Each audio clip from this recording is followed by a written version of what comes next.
chapter 22, starting at 34. But when the Pharisees heard that they had silenced the Sadducees, they gathered together. Then one of them, a lawyer, asked him a question, testing him and saying, Teacher, which is the greatest commandment of the law in the law? And Jesus said to him, You shall love the Lord your God with all of your heart, with all of your soul, and with all of your mind. This is the first and greatest commandment, and the second is like it. You shall love your neighbor as yourself. On these two commandments hang all the law and the prophets.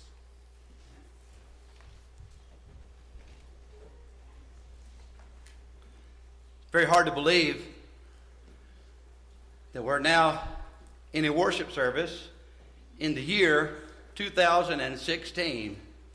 Seemed like just yesterday we were ushering in 2015, but that year has literally, in my mind at least, flown by. Here we are today. It's the beginning of a new year, and we like to think the beginning of new possibilities, new hopes, new dreams. It's that time, of course, when we're making resolutions, and I've already heard some of the comments. I've seen some of them on Facebook about those broken resolutions that we've already broken, that we intended to fulfill, of course. I understand how that goes, but I do think it's wise and it's good for us this time of year to reflect upon our lives, to look and see where we've been, what we've accomplished, perhaps some of the mistakes we've made over the past year. And I think it's wise for us to say, well, I'd like to be a better person this year. And we often do that. I'd like to be a better husband, or be a better wife, be a better son or daughter, or brother or sister, or whatever. I'd like to just be a better person. I'd like to be a better employee or better employer. I'd like to be a better citizen. I want to be a better Christian. Those are all noble things, of course. But I want to ask you a question. While we're thinking about our lives, or we're thinking about the possibility for this coming year, what we would like to improve in, let me ask you very simply, do you love God? I notice I didn't get any amens to that question. I suppose that's appropriate. Who among us wants to boast about their love for God? I suppose out of humility, maybe out of our own contrition, recognition of our own lack of worth in the presence of God, that none of us will be bold enough to say, yeah, I love God the way I should, but rather than really we should know whether we love God. But not just love God. The question I'm asking myself this morning, and I want you to ask it with me. I'm inviting you to explore this question with me. Do I love God supremely? Do I love God more than anything else? Do I love God more than anyone else? If we hesitate to answer that question, already we see there's a problem. It's a problem which must be addressed. And the sooner we deal with it, the better off we will be. I'm honestly asking myself, do I love God supremely? I believe it's easy for us to get caught up in the business of life, the affairs of this life, going about our daily routine, caught up with bills and with fighting off colds and going to jobs and so on and so forth, dealing with children and grandchildren, all of the things that we do on a daily basis.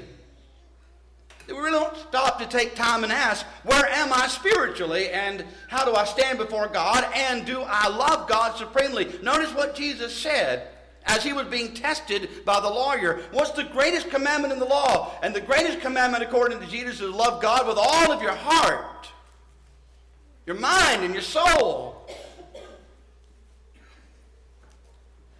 Do I love God with all of my being? I call your attention to a very warm, interesting, and enlightening text in John chapter 21, verse 15. It's a familiar exchange between Jesus and his disciples. It was, of course, after his resurrection. But when they had eaten breakfast, Jesus said to Simon Peter, "Simon, son of Jonah, do you love me more than these?" He said to him, "Yes, Lord, you know that I love you." He said to him, "Feed my lambs."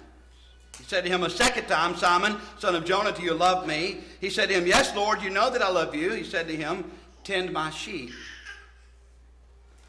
He said to him the third time, "Simon, son of Jonah, do you love me?" Peter was grieved because he said to him the third time, "Do you love me?"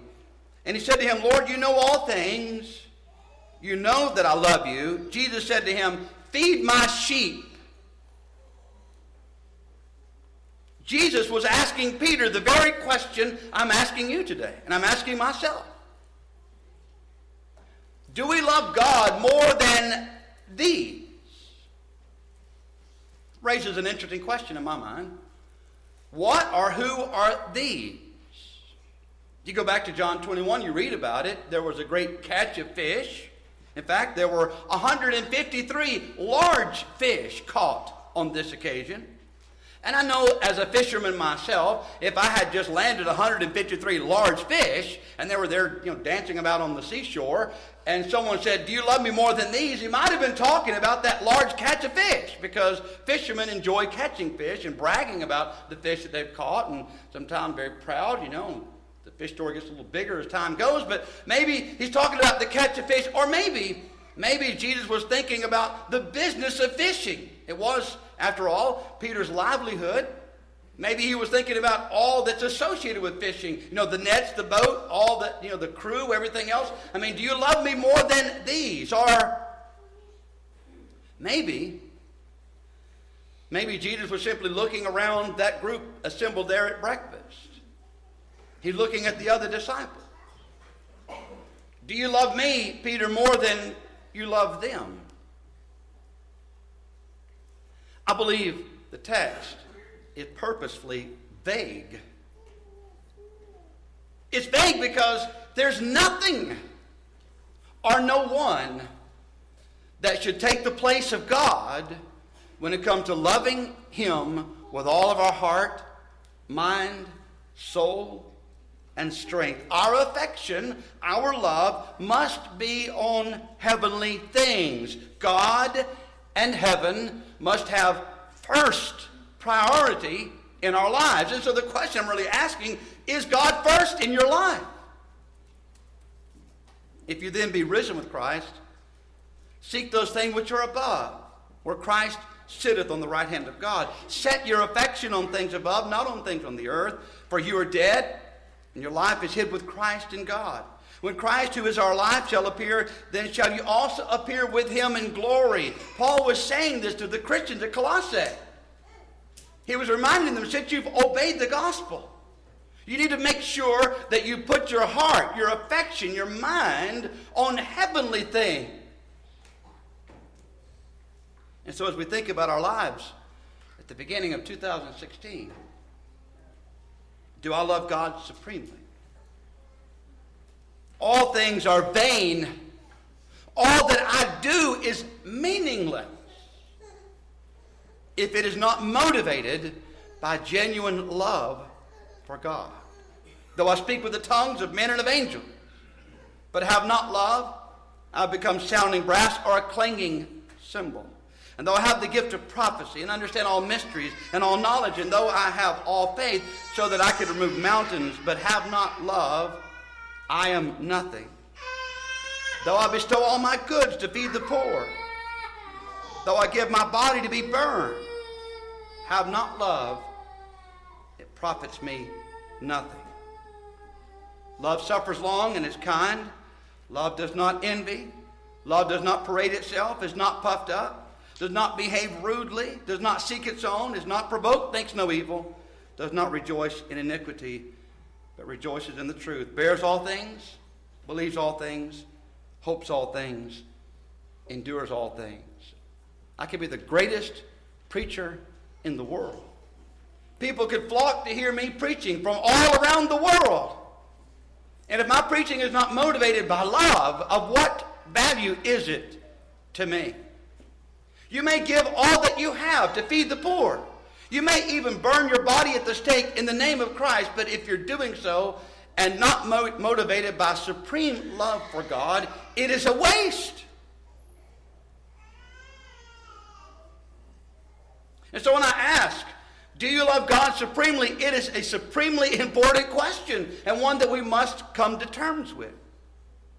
In 1 John 4 and verse 8, he who does not love does not know God. For God is love. He is the epitome, the very definition of love. And if you do not love God supremely, then you do not know God. Paul said in 2 Thessalonians 2, those who do not know God will be punished with everlasting destruction. This is a serious question. Master, which is the greatest commandment in the law? To love the Lord your God with all of your heart, with all of your soul, with all of your mind. Okay, we've asked the question. We understand why it's important. How can I know? Is there some marker, some gauge that I can use to determine whether or not I love God supremely? Well, in 1 John 5 and verse 3, this is the love of God, that we keep his commandments, and his commandments are not burdensome. I know of individuals who do what God says, but they don't want to do what God says. They do it anyhow. Maybe they do it to keep their spouse from giving them a hard time. Maybe they do it to keep the preacher from giving them a call or visiting them, or who knows what the motivation may be in some cases, but it's possible to do the will of God and not want to. If I love God, I'm going to do as he says because I want to do what he said, because I love him. You know, whenever we have to browbeat, intimidate, twist the arms of those who were trying to get to be faithful to God and love God and serve God. I mean, we can quote Bible verses all day long, but if an individual doesn't love God supremely, we're really wasting our time. The real problem is not what does the Bible say about being at church or reading your Bible or living a good Christian life. It's about, do you love God supremely? Because if you love him supremely, you will seek his will and you will do what it is he would have you to do because you want to. You enjoy doing it. By this we know that we know him if we keep his commandments. He who says, I know him, does not keep his commandments is a liar. The truth is not in him. But whoever keeps his word, truly the love of God is perfected in him. By this we know that we are in him. You say, well, I love God, but I've never been baptized. I've never obeyed the gospel of Christ. You need to check yourself. Do you really love God? If you did, you would gladly obey his gospel. You would gladly do as he commands. You would gladly be baptized, repent of your sins. You would gladly do these things because you want to express your love and gratitude to God. You cannot say you love God when you continue doing things that are displeasing to God. Here's some thoughts. Gauges, if you will. We all know someone we love, someone we care about deeply. Here's some thoughts I want to share with you about how we experience and express love with another. First and foremost, we enjoy being with those whom we love. Right? I want to be with those individuals in my life that I love. Elder sometimes will visit someone who hasn't been in church in a while, and we'll quote Hebrews 10:25 inappropriately. I mean, we're not to forsake the assembling of ourselves together as manner of some is. We shouldn't be missing church just for the sake of missing church. And so we'll quote Bible verses to them to try to encourage them. I submit to you, in most cases, when people are not faithful to the Lord, it has nothing to do with knowledge. It's more of a heart problem. If the heart was right, if we love God supremely, we would want to be here. I've complained many times. I guess every preacher probably has the same complaint. In fact, I know in the area preachers have said the same thing about area churches that I'm now about to say. I've said before. It's very discouraging when you look at the number we have here, and an hour and a half from now, when we meet again, the number would be cut almost in half. And I have to ask myself, well, what could we say or do that would encourage people to be regular at these services? I mean, we're not really talking about a lot of time in the course of a week. I mean, we're talking about 3 hours of our time. 3 hours of our time today. On this, the Lord's Day. 3 hours.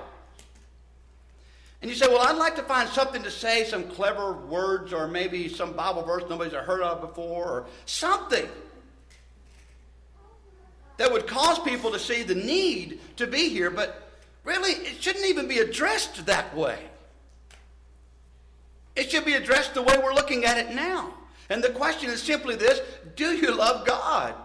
And if you love God supremely, you wouldn't have to have anyone begging you to be here.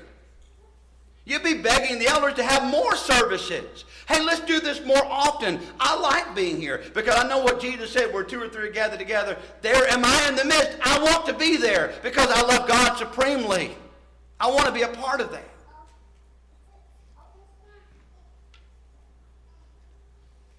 We love to hear the voice of those we love. Last week there was a sweet presentation made to Jason here by his family. Quilt had been made while he was serving in Afghanistan. That's a long way from here. I remember when he was there, and many of you do too. Oftentimes the phone would be rung and Jason's voice would be on the other end of the line. Sometimes there was Skype too. That was good. Sometimes it's just the sound of one's voice. Someone that you've been away from for a while. It's like music to the ears. Just love hearing the sound of the voice of the object of my affection. When was the last time you picked up your Bible and read it?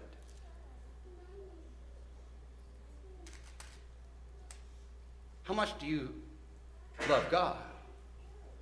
How desirous are you to listen to what he says? God, who at sundry times and divers manners spake in time past unto the fathers by the prophets, hath in these last days spoken to us by his Son.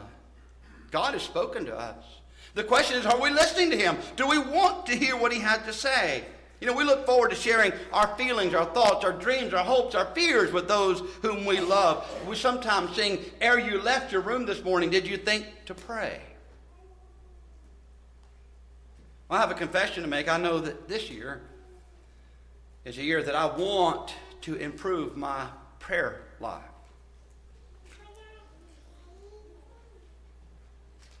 Oh, what needless pain we bear.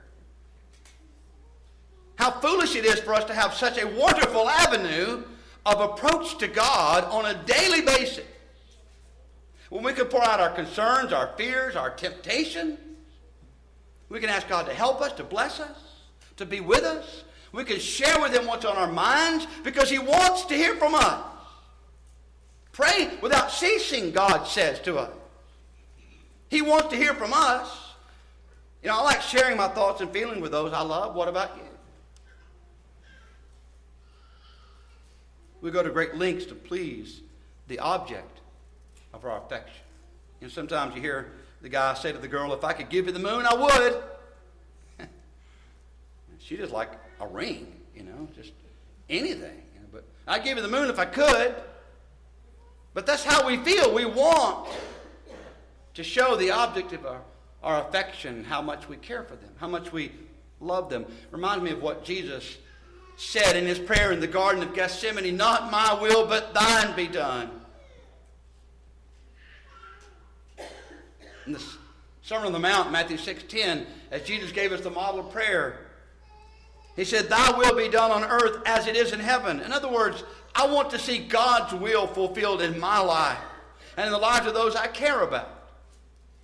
Because that's God's will.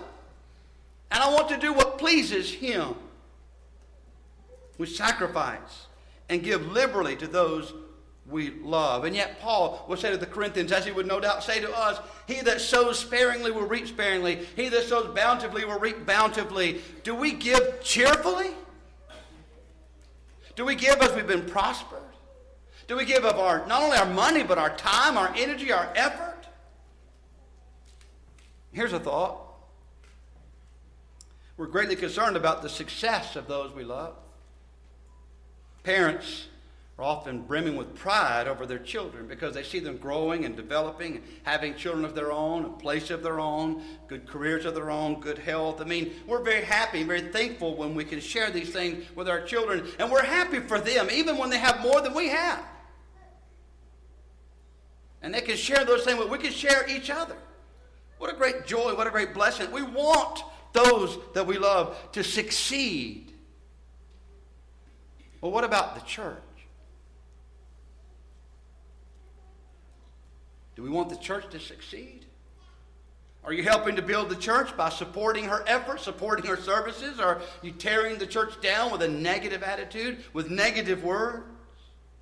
What about unity among those who are here as members of this blood-bought body? Are we promoting peace or discord? What about the progress of this congregation? Am I lending my energy, my efforts, my resources to seeing this church progress? We can truly say in this congregation and individually, the Lord has been good to me. The Lord has been good to us. John said we love him because he first loved us. This honestly is a lesson that took me quite a while in my preaching career to finally grasp. I don't know why it took me so long. I suppose I was so focused on all the particulars of what we're to do and not to do as Christians, and how to live. All of that is extremely important. We need to focus on those things. But it really boils down to the motivation, doesn't it? Why are we focused on those things? Why do we care about the particulars? Why be concerned at all? And the answer is, you shall love the Lord your God with all of your heart, with all of your soul, and with all of your mind. This is the first and great commandment. And the second is like unto it. You shall love your neighbor as yourself. Do you love God supremely? Is he first in your life? If not, I pray that this year you will work with me as we seek to make sure and to ensure that God is the first love in our life. Are you subject to heaven's invitation?